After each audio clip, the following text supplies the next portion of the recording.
Buffalo, get ready, because we are about to ask the single boldest question of the entire Bills offseason.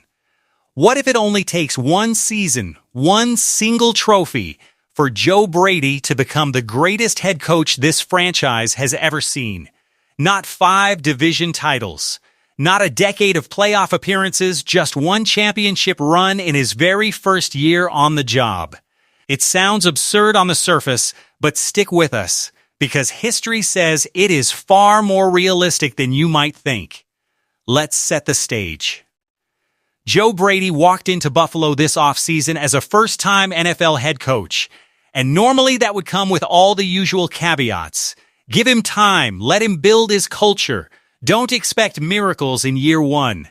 But Brady is not walking into a rebuild. He is walking into a locker room with Josh Allen already established as one of the most dangerous quarterbacks in football, an offense he already understands intimately, and relationships already built inside that building. He does not need to introduce himself to this team. His job is simply to change how the story ends. And here is the thing skeptics keep forgetting. Rookie head coaches inheriting elite, already established quarterbacks have a surprisingly strong track record of hitting the ground running. Let's run through the list, because it is more impressive than people realize. Jim Caldwell took over the Indianapolis Colts with Peyton Manning already in his prime and marched straight to the Super Bowl in his very first season as head coach. Matt LaFleur inherited Aaron Rodgers in Green Bay and instantly turned the Packers back into legitimate contenders. Kevin O'Connell walked into Minnesota with Kirk Cousins entrenched as the starter and won 13 games in year one. Jim Harbaugh took over the San Francisco 49ers, reached the NFC Championship game in his rookie season, and made it all the way to the Super Bowl by year two. And Sean McVay landed in Los Angeles, unlocked a young Jared Goff, and completely transformed the trajectory of the Rams organization almost overnight. None of these situations were carbon copies of each other, but they all prove the exact same principle. A brand new head coach does not always need 3 or 4 years to install his system and start winning big. Sometimes the franchise quarterback is already sitting right there waiting. Sometimes the roster foundation is already strong. Sometimes all that's missing is a fresh voice, a sharper offensive identity, and a coach with the guts to push a talented roster past the ceiling the previous era could never break through. That, Bills fans, is precisely the situation Joe Brady has walked into. So what does Brady actually need to do differently? It starts with keeping the offense creative without becoming predictable, something this Buffalo team has occasionally struggled with in critical moments. It means empowering Josh Allen to play aggressive downfield football without asking him to single-handedly rescue every broken play, which has become an unfair and exhausting pattern over the years. It means demanding real discipline when games get tight in January and understanding one crucial truth: Bills Mafia is done being satisfied with almost. This fan base has already witnessed spectacular regular seasons. It has already watched Josh Allen produce MVP-caliber football on a weekly basis. It has already seen this roster walk into January looking like the scariest team left standing. The only thing missing, the one accomplishment that has eluded this entire era, is winning the final game of the season.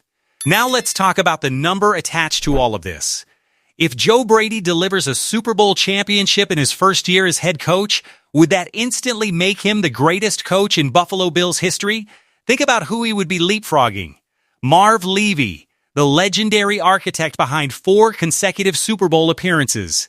Lou Saban, who delivered AFL championships back in the 1960s and helped set a legendary running back on the path to superstardom. Sean McDermott, who spent years rebuilding this franchise from the ground up and restored a winning culture that had been missing for over a decade. None of those men, for all their accomplishments, ever actually delivered a championship to Buffalo.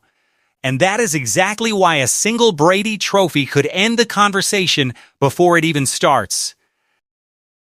Here's the case in its simplest form. The entire purpose of coaching in professional football is to win the last game of the season. Do that, and you have accomplished something no coach in franchise history has ever managed, no matter how many division titles or conference championship appearances they piled up along the way. It might feel unfair to the coaches who came before him, especially ones who built sustained excellence over many years, but championships have an uncanny way of rewriting history in an instant. Imagine the response to skeptics pointing at Marv Levy's 4 Super Bowl trips. The counterargument would be brutally simple: Joe Brady won the Super Bowl. Nobody else in franchise history ever did. That single sentence would end almost any debate. Now let's connect this to a name that has been swirling around Buffalo all offseason: Brandon Cooks. As of right now, there is no confirmed deal in place, and nothing has been officially announced. But the buzz around a potential reunion says something important about how Joe Brady may be approaching roster construction this season. If Cooks does return, he would not be walking in as a centerpiece. He would not be replacing DJ Moore. He would not be taking priority away from Khalil Shakir, Dalton Kincaid, or the younger receivers on this roster. His value would come down to one specific trait this offense is still missing: legitimate vertical speed. The kind of downfield threat that forces a safety to respect every single snap before the ball is even thrown. Yes, Cook struggled with drops after arriving in Buffalo midway through last season, but context matters here. He joined the offense without a training camp, without any real timing established with Josh Allen, and without a clearly defined role in the game plan. Give him a full offseason to build chemistry. Give him a specific limited package built around what he does best. Give him a low-cost, no-guarantees contract, then make him earn every single snap. That is exactly the kind of disciplined, calculated move a championship-caliber coaching staff should be willing to make. Not signing a name out of nostalgia, but adding a specific tool the offense currently lacks and forcing him to prove he still has it. And that competitive standard needs to apply across the entire receiver room, not just to a potential Brandon Cooks reunion. Keon Coleman needs to be pushed. Josh Palmer needs to be pushed. Every single receiver behind DJ Moore and Khalil Shakir needs to understand loud and clear that reputation alone does not guarantee playing time. Right now, the clearest path forward for Coleman comes down to one simple battle: beat out Josh Palmer for the number 3 receiver role in 3 wide sets. Win that fight, and he locks in real snaps alongside Moore and Shakir. Lose it, and he is staring at a crowded depth chart with very little room to operate. Even in the best-case outcome, realistic expectations should land him as roughly the 4th or 5th overall offensive option, competing with names like Dalton Kincaid and even James Cook out of the backfield. This is where Joe Brady has a genuine opportunity to separate himself from every coach who came before him in Buffalo. Not by being louder in the locker room, but by building something more accountable. Josh Allen is already the emotional heartbeat of this franchise. He leads with energy, ownership, and authenticity every single week. But Allen cannot be expected to design the offense, correct every teammate's mistakes, carry the entire team on his shoulders, and still be relied upon to manufacture magic on 3rd and long. Some of that weight has to shift onto Brady. When the details go wrong, he has to fix them. When the standard slips, he has to tighten it back up. When Buffalo reaches January once again, he has to make sure the moment feels urgent without ever letting it tip into desperation. That is the job in front of him.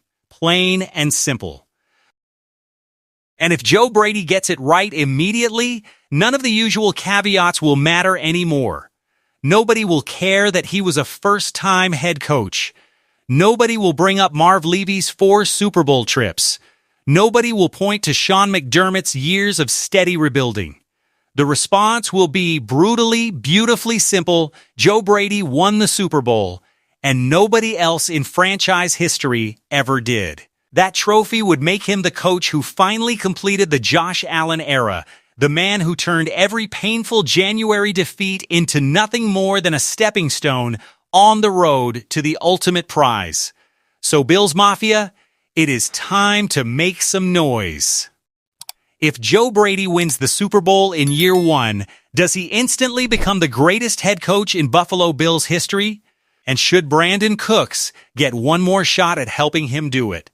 Smash that like button if you are ready to see Brady make history. Drop your honest take in the comments section below and make sure you hit subscribe so you never miss a single Buffalo Bills breakdown this season. Let's go Buffalo, and we will see you in the next one.